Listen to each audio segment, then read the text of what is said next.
Sweet. Awesome. Cool. Let's rage. It's gonna make me climb slab right out the beginning. I know, right? Yeah, same. Sorry. Ugh. Okay, cool. So, Yeah. what's up, everybody? Welcome to something different. Coming here from BetaBreakerz. I'm here with Tyler. Tyler is an amazing coach, climber, friend, all those and above. And so we're just getting together, do a little collaboration here to talk about competition climbing and preparedness around that. So just a little quick introduction. Tyler, tell us a little bit about yourself. How's it going? I'm Tyler. I'm the head coach here at the Cliffs of Valhalla. I was on the team here back when I was in high school, so I've been climbing since right around 2009. I started coaching while I was on the team. I was coaching like the little rec kids, and that was in 2012. Throughout college, I competed in collegiate, and I coached my college team. A lot of coaching thrown in. I got a degree in sports coaching from the University of Northern Colorado. That was all exercise science, anatomy and physiology, sports psych, all the stuff you want out of a good coach. And then in 2019, I graduated, moved back here, and I've been coaching here ever since. Cool. Yeah. Nice. I have a ton of competition experience. I coach a lot of the kids through USA climbing stuff, and then I also have adult clients that compete through like general open Redpoint rounds. Nice, awesome. And Tyler is also he is the best competition MC in the game. I'll take it. As well. All right, so when we start talking about just competition and climbing and in general, like why would you want to compete? Like why would people want to get into competing? I think it's a great question, and the answer varies from person to person, obviously, right? So what we see more and more in climbing is there's USA climbing for youth climbers is growing every year, but as climbing grows, the amount of adults who are new and want to take on a new competitive challenge, maybe they're done with college sports, that's growing as well. So I think a lot of people compete because they like to test themselves. They have some inherent sense of competition. I think there's a lot of people that compete because they want to do like a fun community event. I think there's a lot of people who compete because they think it's what climbers are supposed to do.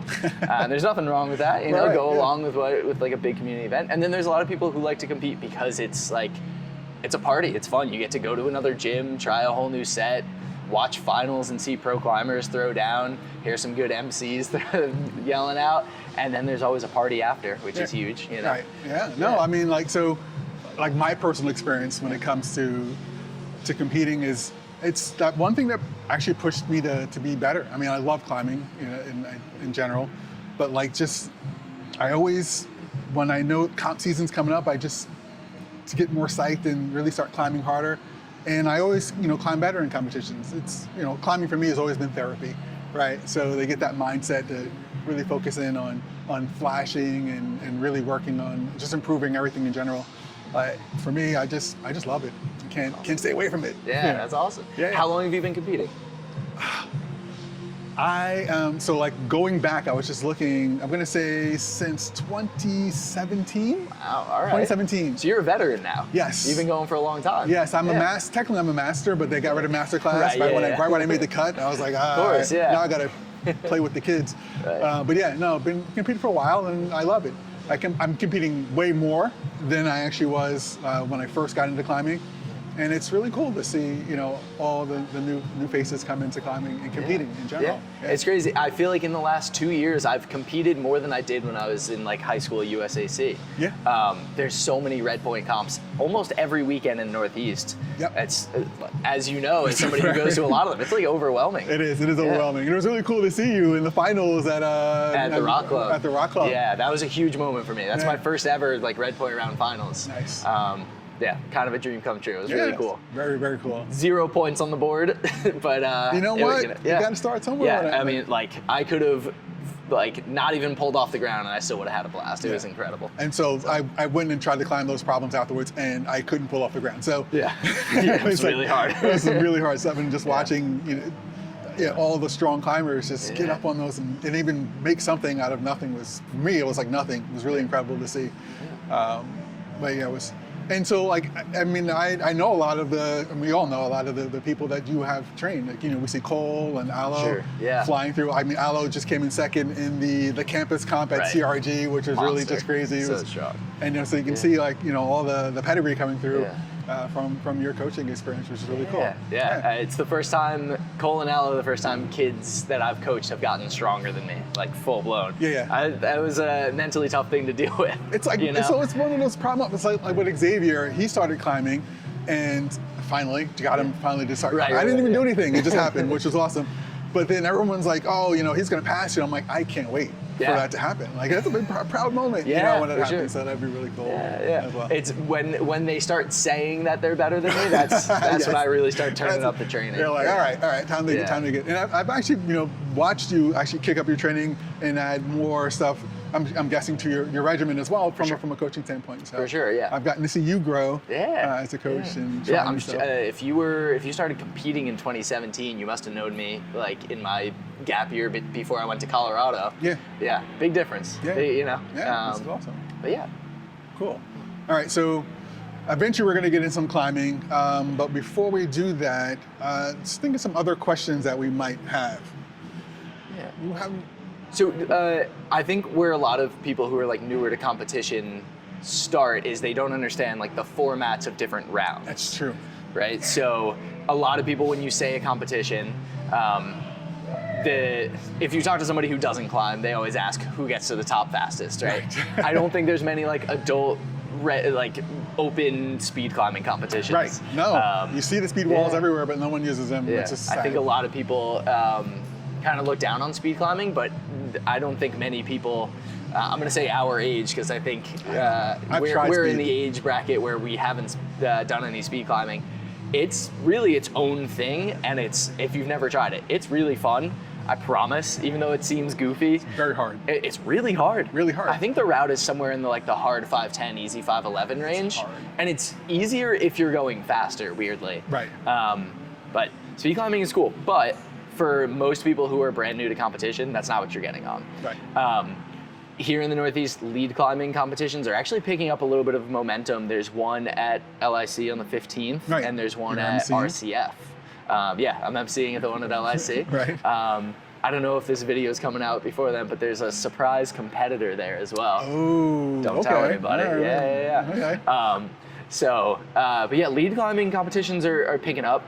Most of those are some sort of flash format, which is really cool. And so somebody who's new to competition, flash format means you get one attempt on each route that's assigned to your category, right? So that's pretty straightforward. The higher you get, the more points you get. So you get one chance to get to the top. Exactly. Or as high as you can, and your score is based on zones. So some of them have zones, which means like you hit a specific hold, you get 1 point. You hit the next specific hold, you get 2 points. Anything in between doesn't count for anything. Right. But then there's also what happens more often is each hold in sequence is assigned a higher point value. Right. So it might go 1, 2, 3, 4, 5, or it might go like 1, 2, and then like an intermediate, and then 3. But most of the time, it's each hold is an extra point. That's for lead stuff. And then for boulder comps, which is what you're going to see most often, the thing that you're going to see 90% of the time for just adult open competitions is what we call a Redpoint round. Redpoint round is you get somewhere between 3 and 4 hours. There's somewhere between 30 and 50 boulders set in the gym. Usually boulder number 1 is what they deem the easiest, and number 50 is what they deem the hardest. They have general guidelines of where each of those climbs falls for different categories, but really the way it works is the higher numbers you climb, the higher your score is at the end, and then there's cutoffs from intermediate to advanced to open. And most of the time, 3 hours, climb whatever you want. Your top 3, 4, 5 climbs go on your scorecard. And then the amount of attempts it took you on those climbs counts as your tiebreaker. So if you and I both do climbs 3, 4, and 5, that's our scorecard. I flashed them all. You flashed all but one of them, and you took an extra try. No. I'm taking that W. Right. That's the tiebreaker, right? Cool. That's the majority of them. For USAC rounds, and I think it's starting to pick up a little bit of momentum, there's something they call modified Redpoint.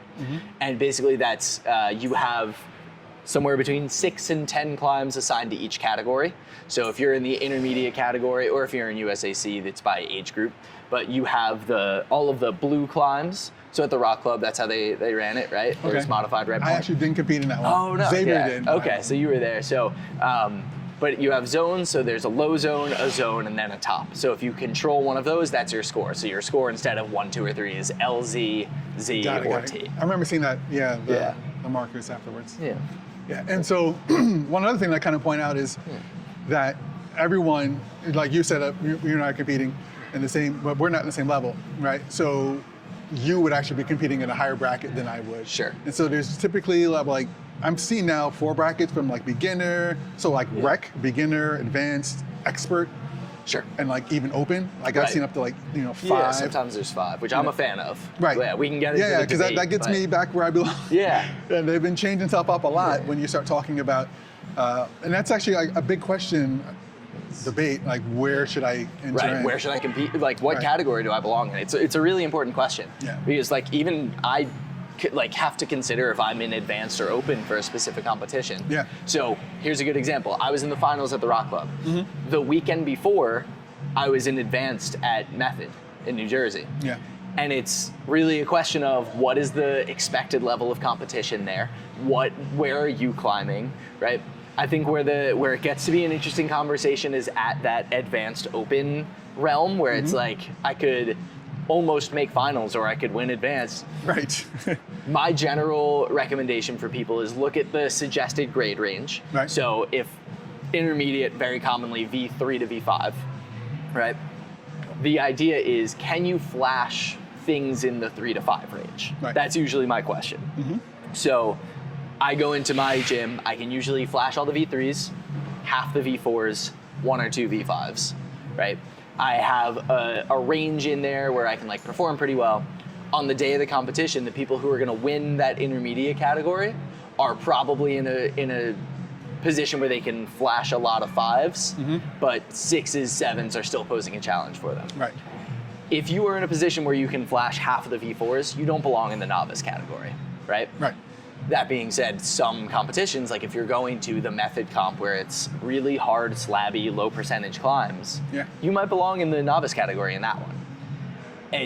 You have to kind of take it day by day. If you have injuries, bump down. If you're, you can always climb well and bump up a category. Right. If you're somebody who's there because you really care about prizes, we know Sonny, right? Yeah. Sonny is one of our coaches, one of our setters. He only goes for prizes. Right. Look, that's his reason to compete. There you go. He's in it for even though in it to win it. Yeah, he's in it to win it. Even though like what our real reason is to try to beat each other. Exactly. It's Bragging toxic, rights. competitive. It's not good, but it is what it is. Yeah. He's there for prizes, and so he's always going to take the lower category and get upset when he gets bumped. Right. Right. So you can always get bumped. You can always ask for a different scorecard and bump yourself up, whatever. So if you know that you want to challenge yourself, if you know that you don't care about the podium, I always say aim up. And if you are unsure, if you're like kind of on the cusp, I say aim for the lower one and be okay with getting bumped. Right. Yeah. And so I don't know if you explain what getting bumped is. Sure. But essentially when they look at your score and say you flashed every single problem and above, then we're going to just bump you up to the next category. And typically you end up at the bottom of that category. And like with the formats recently I've seen is that open competitors are supposed to climb in the morning sessions. Yes. So if you're climbing in the afternoon session and advanced or expert, whatever it is, and you get bumped, you basically lost out on that chance to even qualify. So which is also tricky. If you're signing up for advanced, you might not be in that open finals category anyway. Right. Like you might not be in that range. Yeah. But it would be cool if you could get bumped into it. Right. 9 times out of 10, I don't think it's happening. No, right. But, yeah. So and that's where it gets to be a little tricky. And it varies from house to house because I know Method has a different format than everyone. Sure. You have the cards and so, but like for me, just keep it fun. Yeah, right? keep it fun, keep it simple. Keep it competitive as well. Competitive. I actually do good at Method. I guess those low percentage sketchy climbs are my style. Yeah, and I did all right at those ones as well, but they're hard. Yeah. Right? No, I mean, they're hard great rounds. gym. Yeah. That tour's coming soon. Yeah. As well. I really love their steeper section as well. Method is known for their like compy, slabby stuff, but they set really good stuff on their steep walls. Yeah. And I think you and I are similar. Most of the steep stuff tends to play into what we like a little bit better. Yes. A little bit of an advantage over some of the other people. Yeah, no. So my scorecard always has the one that nobody did because it's on the steep wall. Right. But then I don't have the slab ones that everybody else did because that's more of a challenging style. The slabs were the difference for me. In both competitions, which I thought was really interesting. Yeah. Probably from losing skin on these slabs. Yeah.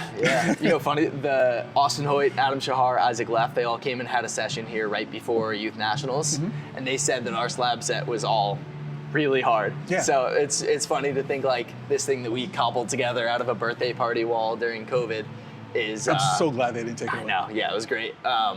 But yeah, that hour slab is actually like really hard and like pretty competitive to some of the other gyms. For sure. I mean, this blue 6 is definitely V6, right? Yeah, for sure. And I lost, you see one of my recent posts, I lost some skin on the other black 6. Yeah. Essentially breaking, I didn't realize I was breaking the beta. I couldn't figure anything else, but yeah. Yeah. So off topic here, we're getting way off topic, which is fine. Yeah. So like when it comes to competing, for me, it's been a long journey, like mentally understanding the competition game, coming into a comp. It's like a different mentality you need to approach it with.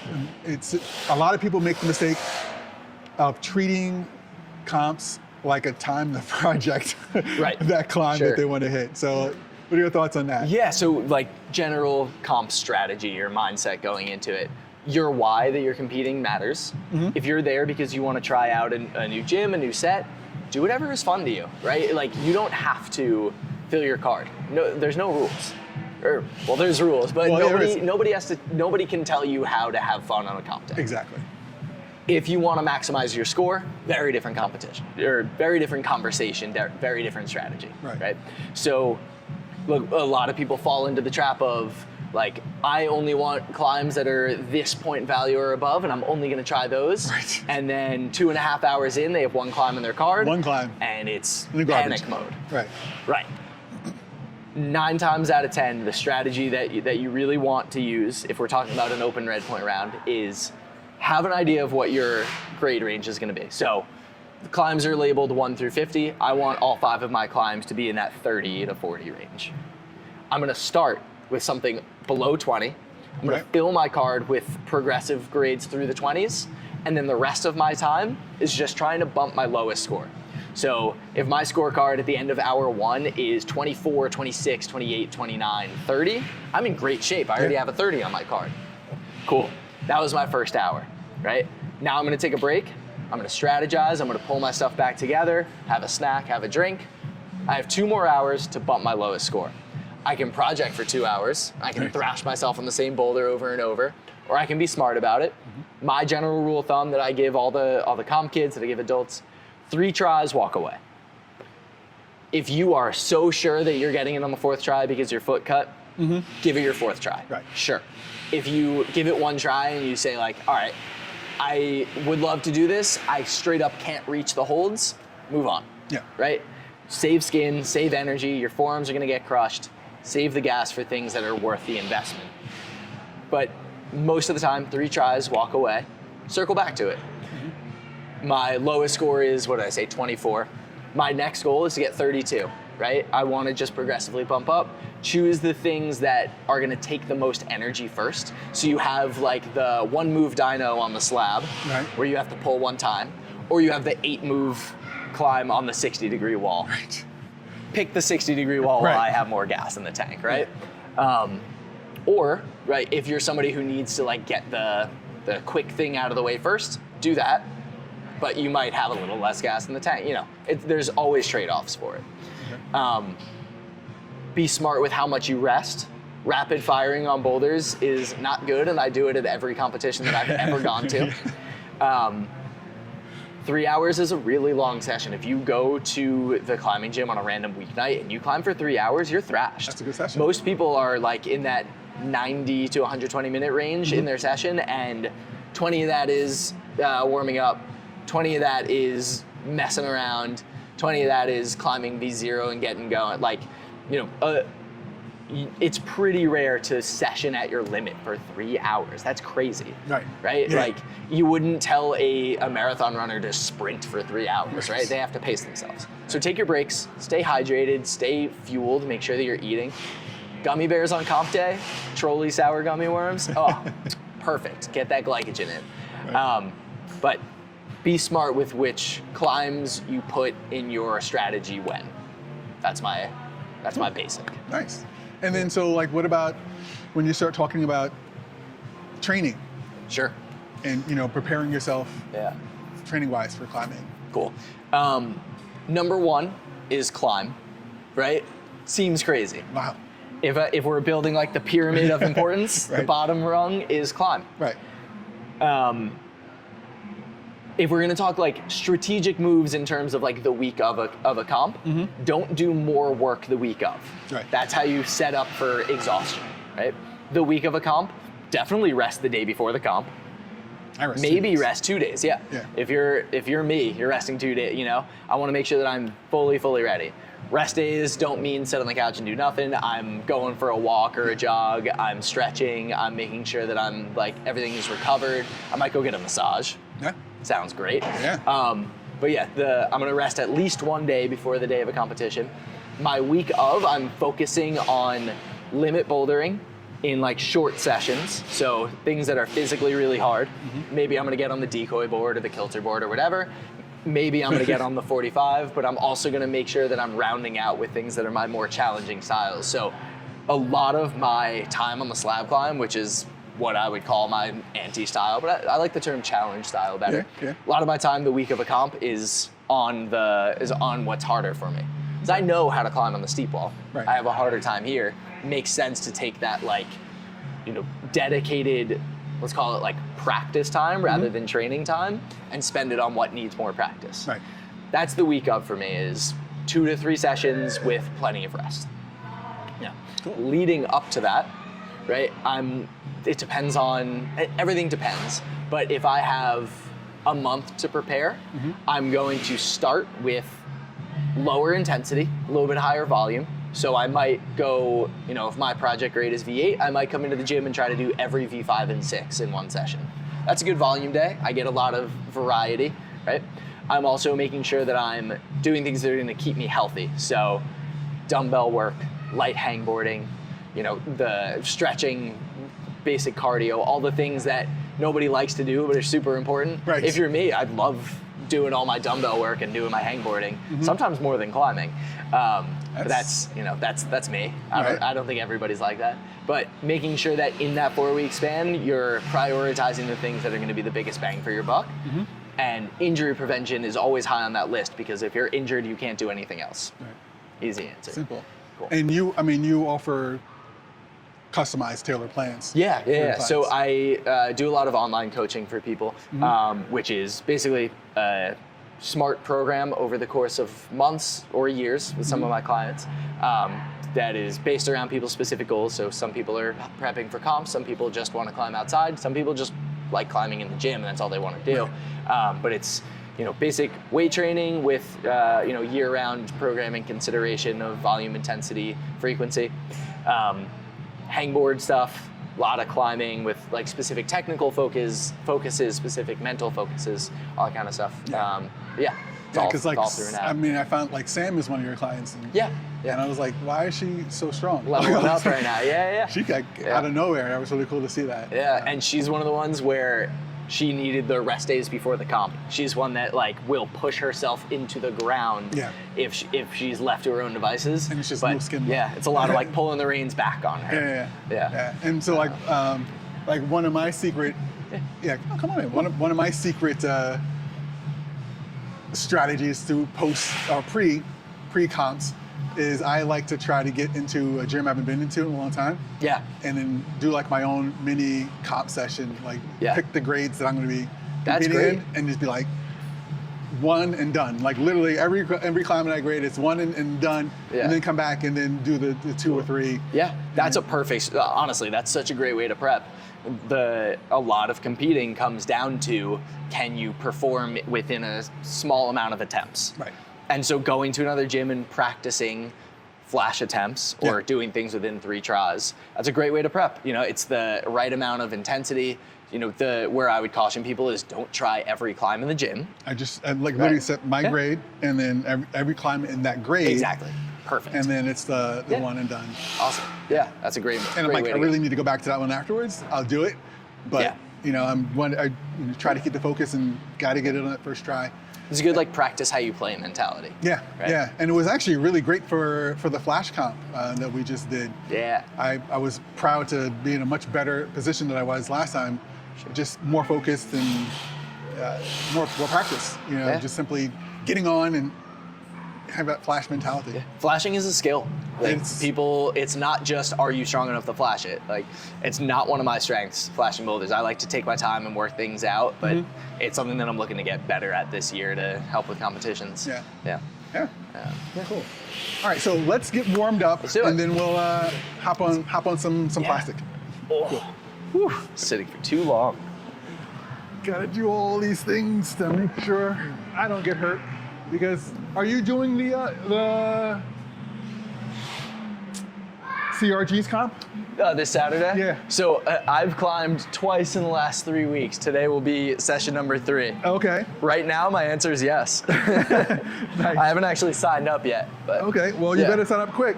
Which session are you going to?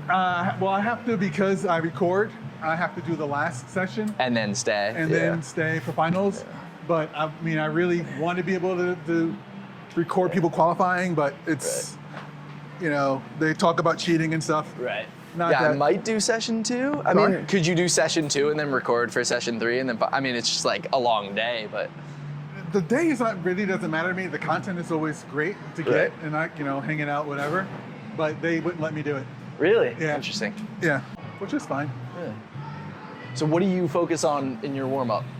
I focus on really foundational stuff. So like shoulders first. Right. Try to get that going, and my hips and legs. Sure. Yeah. Because those are, I would say, the things that take the longest to get warmed up. Yeah. For me.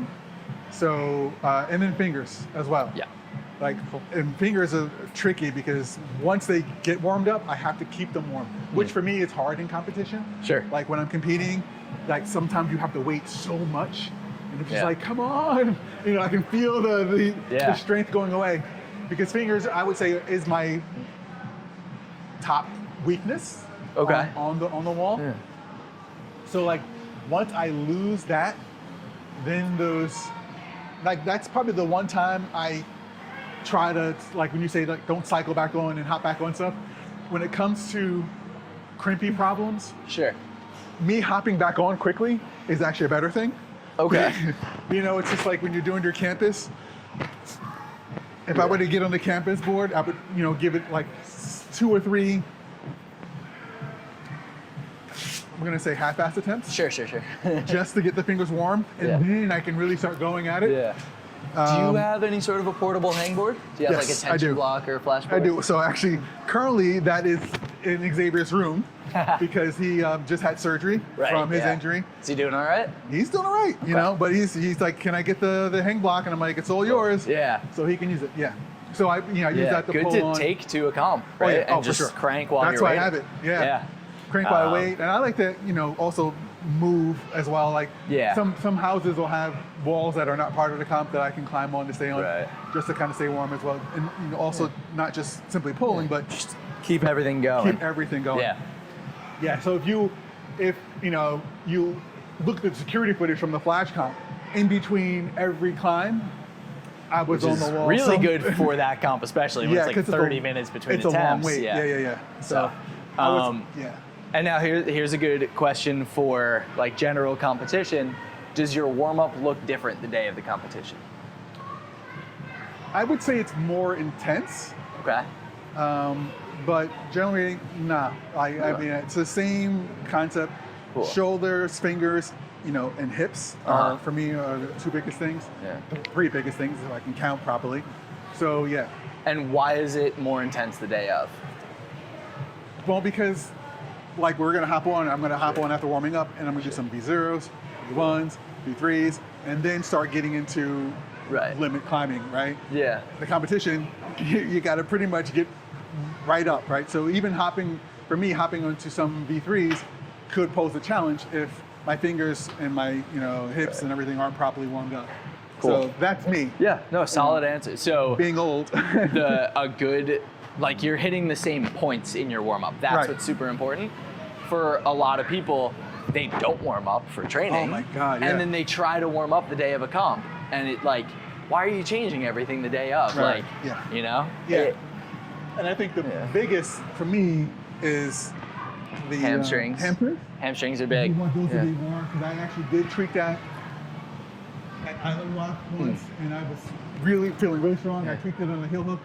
This wasn't. Yeah. So I couldn't go left on anything. So I actually still did okay, but anything that required me to really pull and hold the leg on the left side Yeah. wasn't an option. I injured my hamstring right at the start of the summer. I think I'm back to like 90%. Yeah. It's frustrating. Hamstrings are Oh, my frustrating. goodness. Mine was chronic, not acute. So over time, it just kept getting more and more inflamed. And I was like doing the necessary stuff to keep it healthy, but like the demand was outpacing the supply. Yeah. So I'm rehabbing that right now. It's really frustrating. Yeah, I mean, and I'm still coming off of the, I had the sciatic, that nerve that basically made this leg useless. Right. So I'm rebuilding the muscle on this leg as well right now. So, but mentally, considering the injuries, we'll call them injuries, being old, that I've been working through, I did okay the past comp season. I'm hoping to do better this season because I'm in, I think, better shape right now. Okay. I do have to get some stuff back in the sense of finger strength has gone down, dealing with the tendonitis. Okay. But yeah, I'm kind of excited for the season. Yeah, seeing how me we're too. doing. Yeah, I'm excited for feels very low stakes to compete on Saturday. Yeah. Like coming in with no training. Yeah. I'm worried it's just gonna thrash me, but it should be fun, Yeah. I mean, like the mental game should be there, right? For sure. If you're going in without any expectations. 100%, yeah. And that's what you always hear, like those pro comp climbers saying when they after their World Cup. It's like I really was able to go in without any expectations and find my flow. Right. All right, yeah, you're good. Say it for the 1,000th time. Right. It's annoying because it's right. When you go in without expecting something from yourself, you get to actually perform how you perform rather than trying to force an outcome that might not be realistic. Yeah, and it's also a maturity thing as well, I think. 100%. I remember specifically, it was the Method Underground 3. Adam Shahar didn't even zone I don't think he zoned on the first climb and finals. Yeah. And everyone else either zoned or got the top. I think most people zoned. It was a hard first problem. For sure. And there was another climber as well. I don't remember what his name was. I believe he's part of we'll call his camp. That same thing, like couldn't get the first move. Adam collected himself. Pulled it together in the first. And the other climber, I can't remember what his name was, had a much harder just time. kept falling apart. He just got worse and worse to the point where he stopped. He didn't even bother trying on the last problem. Really? That's a big deal. Yeah. With that, you're good. You're good. You're good. Come on through. No, you're all good. Things like that where it spirals. Are you a shoe thrower? I am not a shoe thrower. How do I deal with? No, I don't throw things. I think I just yell at myself when I get frustrated. I don't throw things, but I internalize stuff and. Sure. But you're good. Yeah. Yeah, but when it comes to getting frustrated, I know it's on me. Sure. And It's hard. Like once you get to that point where you're frustrated, it's hard to reel it back in. Yeah. Right. And I think it comes back to what your expectations are for yourself. And if you're going in to strategize, try hard, have fun, spend some time with your friends at the comp, it's really hard to get frustrated when you have those intentions. Right. But it's easy to get frustrated when you say, I'm not going to fall on anything less than climb number 30. Then you fall, because some kid bled on the hold and now you have to go like wipe blood off your hands, like out of your control, but you're still gonna throw a tantrum. So I'm a shoe thrower.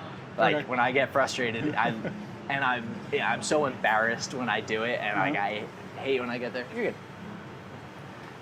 I hate when I get there, but it is what it is, and I work hard to like take a second, go take your breath, walk away. Like you're not gonna lose like precious time by going away and like collecting yourself for 10 minutes, but you will lose good climbing if you let yourself keep spiraling. Right. Yeah. And it goes for like anger. You're good, go for it. It goes for like anger, and it also goes for just like general frustration, or like a lot of people feel embarrassment when they fall at a competition. My first ever competition, put my card in the pile, went and tried, fell off the first move, and then went and cried for 10 minutes. And then I came back and I had a great time. I think that's like, I mean, even like, I don't know, like bouldering in general, it's a very intimidating thing coming into it. Like you see, like I remember, most people don't know this, but I actually started off on ropes. I didn't know that. Outdoor actually. I mean, in traditional climbing, coming in, not leading, but but then in the gym and ropes. But short story long, I ended up just having nothing really to do but boulder. Not nothing better to do, but it's the only choice available to me. Right. And you see all these people just huddled around. They're all doing these incredibly strong things, and like you're just like, whoa. And then like the last thing you want to do is come in and then try this and fail in front of all of these incredibly strong climbers. And so I can see like taking it to the next level into competition. Like there's like that whole thing all over again. Everyone's watching. Results are on the line. Yeah. And it's so funny because the climbing community is the opposite. Exactly. Nobody cares. Nobody cares. Yeah, like, everybody is here to fall. Yeah, and really we're hoping that you give me some good data. Exactly. Yeah. Right. Yeah. So it's an interesting. Nobody climbs to never fall. That's like an important thing to remember. And if you watch climbers and you judge them when they fall, then check yourself. Right. Exactly. But most of the time, most climbers don't care when somebody falls. Everybody's just psyched if you try hard. Right. Exactly. And that's really what it's about. Is I mean, and really the bouldering community, it's probably the most encouraging environment you can be in. Like people really want you to succeed. And I've had and I don't realize, and over time, you see new people that are coming in and they're trying and they're failing, and you get disappointed.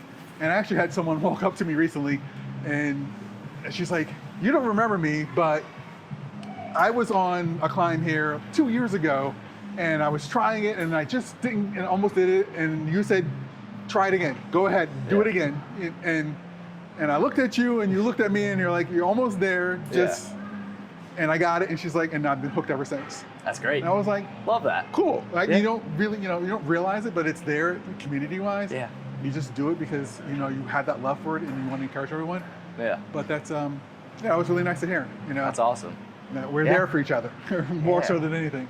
Yeah. New, old, whatever. Being a coach, I get like automatically I'm in that dynamic. Right. But I think it's more meaningful when people just do it for each other. Right. Like it's easy for me to go and encourage somebody or like tell somebody to go again because it's like the agreed upon dynamic, right? Right. You hired me to do this. to do this. But when it comes from the community, I think it's so much more meaningful. Yeah. And like sticks with people. Yeah. No, for sure. And that was cool. I was like, but we're here for each other. So I think. You ready? Should we hop on the wall? Yeah, I guess so. Yeah, we're close enough, right? We're close enough. That's what you want to hear from the coach. Right.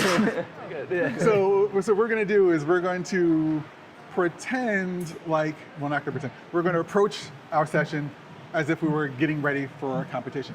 And Tyler's going to walk us through some tips and tricks along the way. Yeah, for sure. So if we're thinking of this as like our first 30 minutes at a comp, right? We want to make sure that we're getting on progressively harder boulders. We are getting a variety of styles, hold styles, wall styles, getting a lot of variety in so that when we get to the boulders that we actually want to try hard on, we're ready to go for whatever is necessary. Cool. So I've got a bunch of different wall types in front of me. I've got slightly overhanging. I've got mostly flat. I've got a steep overhang. I've got some sort of a weird feature.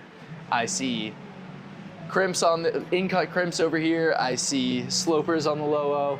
Really what I'm gonna do is I'm gonna pick something in, for me, I'm gonna pick a 2, 4, 5, 6. Those are gonna be like my 4 prime warm-ups. Okay. So, let's walk around. Let's pick a few. Let's pick a few. And if it's a comp, there's lines that we're dealing with, right? So I'm gonna make each warm-up count.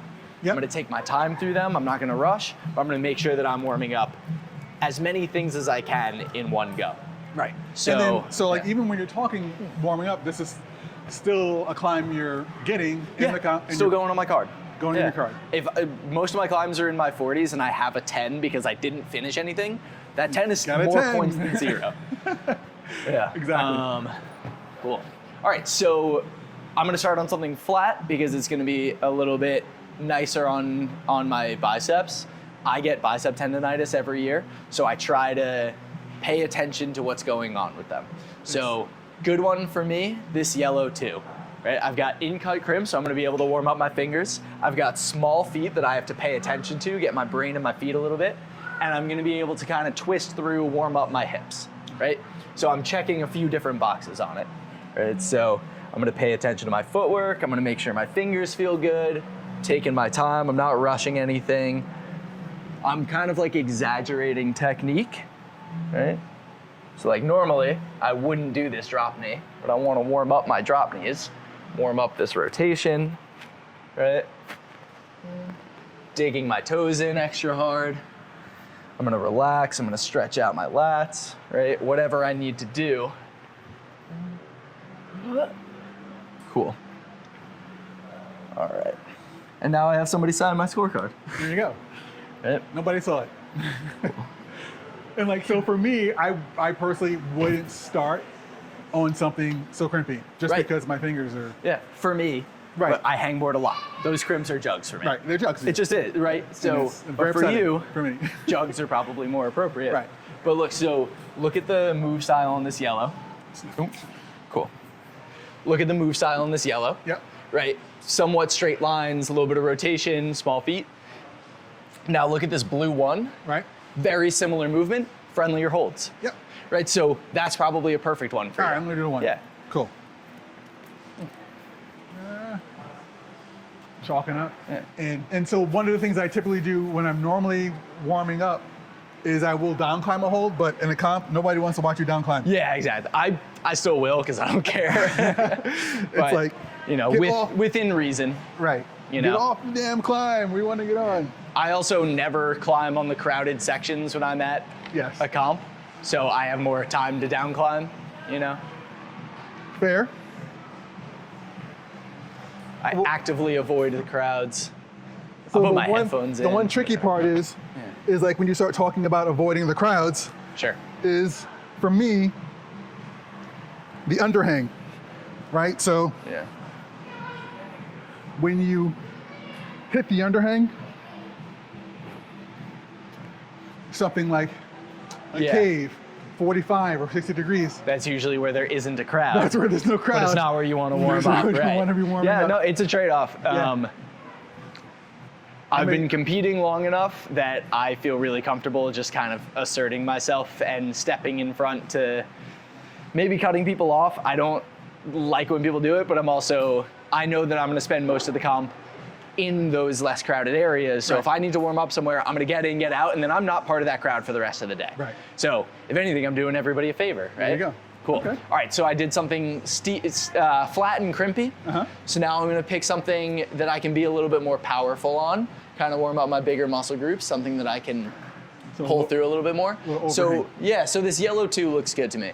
I went 2 to 2, and even though it's the same grade, I'm not being progressive with grades, it's the right style that I'm trying to attack. Okay. A little bit juggier, get the biceps going. Yeah, no, for sure. And instead of being really slow and controlled on this one, I'm gonna over exaggerate sort of my explosive power.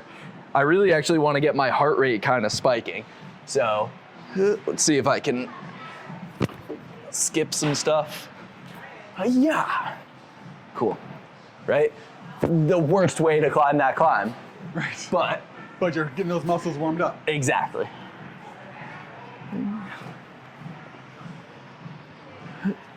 Cool. So now, for me, looking at the last couple holes, I'm like, all right, well, we'll see. Yeah. Out the right? gate. And look, do you need this climb on your card?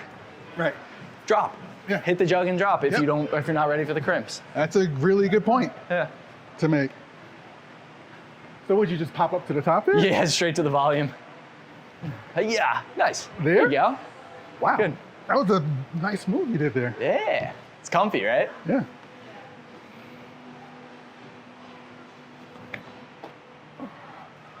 See, not as smooth on the crimps. That's okay, but like you broke the seal, right? Right. Yeah. Yeah. So that's good.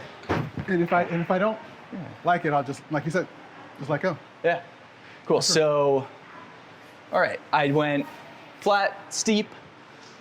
Maybe I'll do something in between here. So, I'm not sure if my fingers are ready for white, but I think it's the best next step for me. So you went straight to the 6. Straight to the 6 for me, right? Two. I did Two two to 6. twos. V6 is still in my warm-up range, and Yeah. that's like. Yeah. Is Adam Shahar gonna spend a lot of time on V3? No. Right? Like, there's a scale to everything, but. Right. No, for sure. I mean, it definitely is all about where you are. And what I like is I get to play around a little bit, right? For us long arms, we get to change stuff up.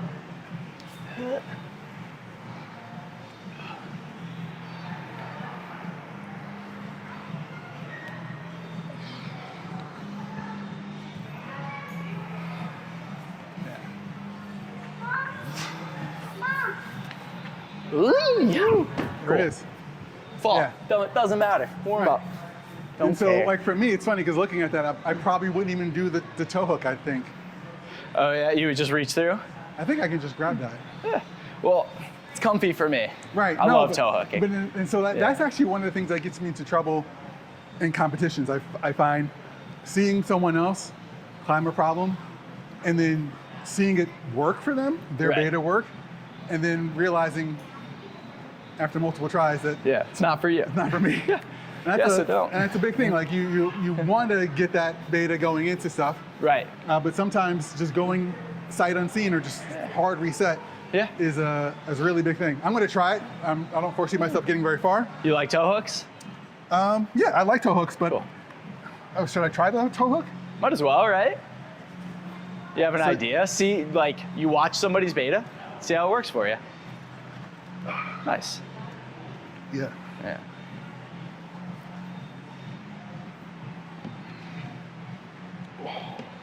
Toe hook. Yeah. See, I have So no, good time for you to decide if your fingers are warm enough. Nope.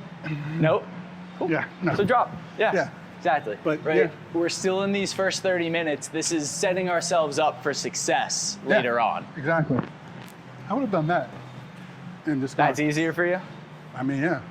I just like the toe The hook. toe hook looks good. Yeah, Yeah. and then like it's important that I try to work toes and heels in that even Right. if it's not necessary for the climb, just to get these ready Yeah. because you're going to get to them eventually. Right. Something I like to do in like this first 30 minutes, I'm not going to try anything that is even going to be like on my pre-project scorecard. Okay. The first 30 minutes, like my next 30 minutes is where I'm going to do those 5 that I want to fill. So you're just They're still on warming the up. card. I'm grabbing whatever, but I'm probably going to find something that has some sort of like a funky move. Okay. Something that is going to be like fun, whatever. So first thing that comes to my mind is this red 7 here. Who knows if I'll be able to do it, but we have Okay. like this feet first sequence, right? And so if I can pull through on that, even though this isn't really a warm-up climb for me, Right. if I can pull through on that, it's just like some fun X factor for me to try through. So That doesn't look fun, but okay. doesn't look fun. It would- so Yeah, so I'm gonna And go then- right, left. oh, is it coming over? And then, no, you had it right, left, and then you like kick your feet around. You have this foot to walk through on. bat hang, toe. Yeah, come around. Okay, I was Yeah. like, how are you? Okay. So, yeah. So come over on this side so you can.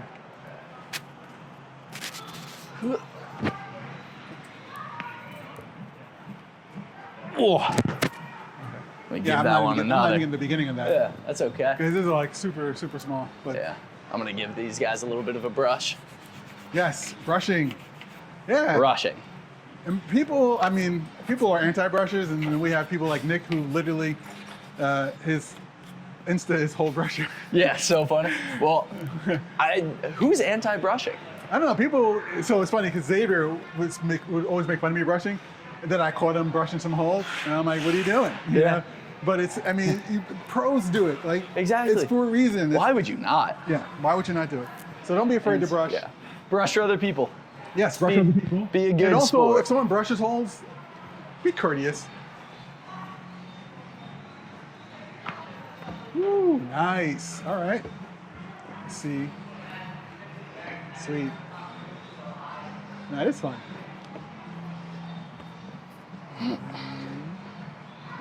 So you're coming under with a right. Nice.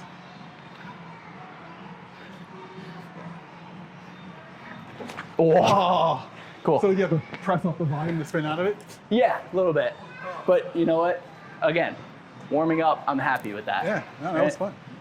I don't need to send everything in my warm up. No. And that's a big deal. What else is good? I'm a little out of breath. Yeah. Heart rate's up, have a little bit of a sweat going. That means I'm ready to try some physically harder things. Cool. After I rest. Cool. What's a good next one for you? What's for me, a good? I don't know, I'm looking. Yeah. So, I mean, typically I do want to start getting into more overhanging, so maybe I'll try this red. I mean, so if we're from a competition standpoint, I probably will be warmer, a lot warmer than I am right now. Sure. But yeah, something overhanging that gets the hips up pretty high, and I'm looking at this. This is probably going to get my hips up pretty high. That one's great. Did it get the hips up? Oh, Other one I was looking at was this white 3 over here. Oh, okay, yeah, this one's fun. Yeah. And the big reason why for me is it's going to be a lot of core engagement. You're going to really have to think about your feet. Holds are good enough that you can kind of pull through on whatever. Yeah. And you can try to make it as easy as possible. Yeah, I mean, I can't persist. There you go. But I'm not going to do that this time. So I'm going to try it properly. Okay. Yeah, this is a good one. Yeah. For sure. But like, once again, when you get into these overhanging problems, I don't like to give them too many tries. Right. Even if I feel like, oh, I was almost there, simply because you get burned out real fast.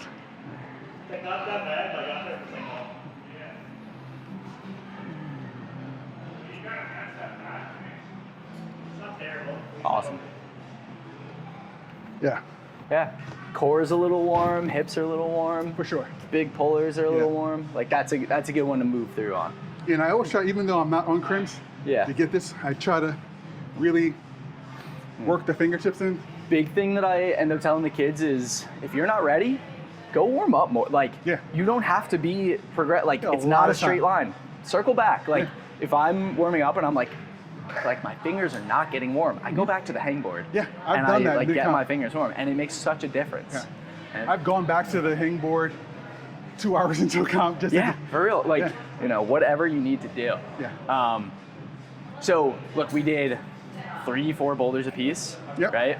Let's say in a real comp setting we do one more, if that. Mm-hmm. And we're ready to go. We're gonna pick the first couple things that are gonna go on our card, and that's gonna be our next 30 to 40 minutes. Yep. Then we take a break. Right. And then we've got harder climbs to get into. Take a break, harder climbs, take a break, hang out with your friends, brush holds for people, have a snack, right? Like a big mistake is people rapid fire. They gas themselves in the first hour. Yeah. Quick, at one of my collegiate comps, I completely gassed myself out, and in the last 20-ish minutes, I had to like speed climb 3 climbs because if I took 1 extra second, I was too pumped, I couldn't hold on to anything. Right. And my card was like V9, V8, V7, V4, V3, like that I had to speed climb or else I would get completely pumped out. Like, avoid that. Yeah. I enjoy the last hour of the comp because it thins out. Exactly. It thins out a lot. Everybody People are eating pizza, and I'm like, like, wow, you got an hour left. Let's go. Yeah, especially if you're with the open competitors and they all leave because they did all the climbs. Well, yeah, they're done within the first 40 minutes. Yeah, great. Yeah, so that's like general structure of a warm up for me. Like I'll try to find a heel hook or I'll use an unnecessary one. I'll try to find a toe hook. Try to find something balancy, something steep. And it also kind of depends on how I'm feeling that day. So we touched on this when we were warming up. You want to hit a lot of the main points but be able to improvise. Like it's kind of like playing a solo. If you're a musician, right? You have like the key that you're in, you have the root note and the notes that you want to hit, and everything in between you can kind of improvise, as long as you're getting towards the direction you want to end in, right? But people also don't warm up and then show up and try to warm up. People think that a warm up needs to be really hard, or like. Oh, you need to get that pump, right? Exactly, yeah. And I always tell the kids, like, 7 out of 10 pump. Get the first one out of the way so you don't get flash pumped on the first boulder because you're over gripping. Right. Another thing that happens to a lot of people, if anybody has a way to avoid this, let me know, because in my 10 years of competing, 12 years of competing, I've never figured out how to not have the shakes for the first 40 minutes. Oh, like I shake the whole, and like I'm not nervous. I warmed up right, whatever, but I'm shaking the whole time. Like there's some like back of the brain nerves coming through, like whatever I do. So that's normal. People like get those shakes and they're like, "What is happening?" It's normal. Right. Maybe I'm over caffeinated. Maybe that's part of it. But but my battle is stick to my strategy. Right? Make sure that I fill my card. It's insane how big of a difference it makes. And try to have fun. And I notice, like, if 1 is I'm having the most fun I can possibly have, 10 is absolute meltdown, throwing my shoes and crying, I try not to let myself get to a 7. I try to stay below a 7 and, like, release the pressure in the valve before I get too high so I can stay in a calmer place. Yeah, it's a good shot. Yeah, and I mean, it's tricky when you're in the heat of the moment like that. It becomes hard to hold on to that strategy. 100%. And you see, like, I mean, I don't know if you know Robbie. Yeah. And just watching him mature, not as a climber, but as a competitive As a climber. competitor, And to see him go, I think it was probably 2 years of competitions before he actually finally finished the card. Yeah. And when he finally finished the card, he was on the podium. Right. But Exactly. It's a strategy, and just this is not a time to project a climb. So it's also just like managing expectations on the go, like the cliffs at Harlem comp. Such hard sets. Yes. I got completely shut down. Threw a massive tantrum. Was like. Wouldn't talk to anybody like when we went to get food before finals. Right. I was devastated. Yeah. But in the last 30 minutes, I bumped my lowest score, bumped it one more time. That was the difference between like 10th place and 3rd place. And I ended up on the podium despite feeling like I'm the worst climber in the gym and I don't belong to be here. Here. I don't deserve to be here. That was a fun podium. That was a fun podium, Because it was you and Sonny, It was right? me, Sonny was first, I was 3rd. The person in 2nd wasn't there. No shot. So I lifted Sonny up. It was great. Yeah, that was really awesome. Yeah. That's a tricky one. Managing that mental game. Yeah, it's a big part for of sure. it. Yeah. Anything like we didn't cover? I'm curious, like what your goals are for the competition season. If it's like more based on quantity of comps you're going to and covering with media, or if it's so for me, it's interesting though, because I've gone to more comps simply because, I mean, everyone enjoys the competition videos, and Love 'em. so, I've been to more comps, and for me, depending on the actual comp, my expectations are always low. Sure. I mean, I would love to get on the podium, but really to be able to do the videos and compete, and, it's a lot of work. It's a lot of work. Yeah. It's a lot of work. So, for me, it's definitely a lot of fun. I love, the competition aspect. It's definitely what keeps me focused, keeps my climbing, always pushing to the next level. But, I definitely want to get back to where I was. I mean, I was at a point where I was considering advance, the guys, because I was there. I was actually, getting V7s in a session. Yeah. Versus projecting and coming back and projecting and hoping that the V7 doesn't come down before I get it. Which is where I'm back to now. There's a whole bunch, so those are out of the way, and now I'm working my way back up, health-wise. So, I'm excited for a just better. And so I use my previous years from the Cliffs Cup standpoint to see like how I ranked and how I did score-wise to compare. And it's hard, to really compare each individual house, because when I did They're so different. They're so different. Right. So, but the overall average and where I stand, and I also look at all the other competitors as well, because we know everyone, Right. and see like how I've been doing, you know, in relation to everyone else. That's a good indicator for just progress. And so, you know, I'm always looking to progress, and you know, I have big hopes for more progression. That's awesome. You know, maybe you know, get on the podium at an actual cliffs. I don't think I've ever podiumed at a cliffs competition. I won intermediate in like 2012. That's my claim to fame. Yeah, here we go, right? And Yeah. some really strong climbers that come through and everywhere. But yeah, no, I don't think I've ever podiumed. That's cool. Yeah, maybe we should talk about a quick hangboard cycle for you. Yeah, no, that'd be great. Yeah, like I said, fingers are for me. Fingers sound like a limiter. Yeah, it's a limiter. If I can get on and then confidently pull, and like I said, I was there. Yeah. But you know, it's gone, and it's a lot of hard work, and that's like, you know, really when it comes to, you know, getting a coach to help you with these things. Yeah. Like for me, I was able to do it, but there's so much brain capacity involved in a proper plan. When I'm busier with work or I have too much stuff on my plate, I hire a coach for a while. Yeah. Like Matt Foltz, I've done a bunch of programs with him, and I love doing it when my brain capacity doesn't have room for programming for myself. Yeah. You know, I program for other people. I've been programming for myself for 10 years. It's, you know, it's nice to have a break and like give that control over to somebody else. Even though you know, he's not reinventing the wheel. He's not doing anything that is like groundbreaking, right? But I'm going to have a break from my own stuff, get out of my own cycles, right? And just like have somebody else controlling the wheel for a little bit. I think if you're somebody who doesn't have climbing at the center of their life like I do, it's worth it to, even if you do like 1 month with a coach, you'll see some differences. Oh, for sure. Yeah, especially like hangboarding frequency, what hangboarding really looks like. A lot of people, it's like, hey, maybe stop training like an anime protagonist and like realize that not every workout should be a mental toughness workout. That recovery matters, that kind of stuff. Yeah. No, and I find that, you know, there's a lot of information out there from like training and everything, but you know, that particular video may not apply to you yet. You're not there yet. You know, I remember I don't remember what it was, but it seems like really training wise, everyone went hangboards 20 mil. That's the standard. That's the standard, right? And I was like, okay, 20 mil. I'm gonna hang. I can't hang on 20 mil. Right. You know, it's like, now what? Yeah. Right. You know, and it was thankfully a long time ago, but you have to, you know, work. You have to build up. And like doing it safely, doing it properly, that takes a lot of time and effort.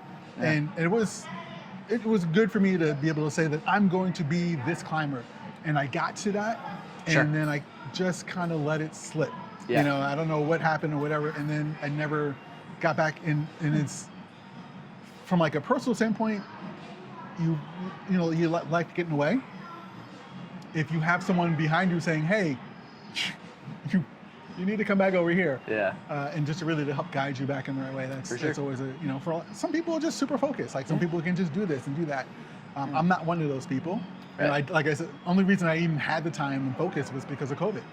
And I was at home and doing nothing, and I had all the tools, and like, oh, I'm actually going to use these hangboards that have been screwed up to my wall for the last 7 years. And you know, it all came together, but still pulling that plan together is tough. And then also now that I'm here, like, what's the next step? Right. And then that's a whole nother mental, and it's always nice to have that outside looking in to really provide the insight that a proper coach could. 100%. Yeah. So can I plug my coaching stuff? Is that cool? Yeah, no, for sure, bro. Sweet. Yeah. So you can find me on Instagram at Tyler G Coaching, and if you're looking for a program or you want some informational content that we post there, but if you're looking for a silly goose time, at Bagel Boys Climbing. Bagel Boys. That's my passion project. Yeah. You know, new merch drop coming soon. Should I announce who our collab is with? Should I drop some hot gossip? Let's go, man. We're dropping a collab with Tyler Nelson from C4HP, Camp 4 Human Performance. Wow. So you're the first to know. Here we go. Awesome. So yeah. And then other than that, hit me up if you want a program, and I'm sure I'll see a lot of you at competitions. You know? For sure. And we're gonna, of course, do more of these videos. For sure. I have a feeling that Tyler is going to be getting me strong, and you're going to be able to see the progress as well as the results. in the very near future. Heck yeah, dude. All right, Tyler. Awesome, man.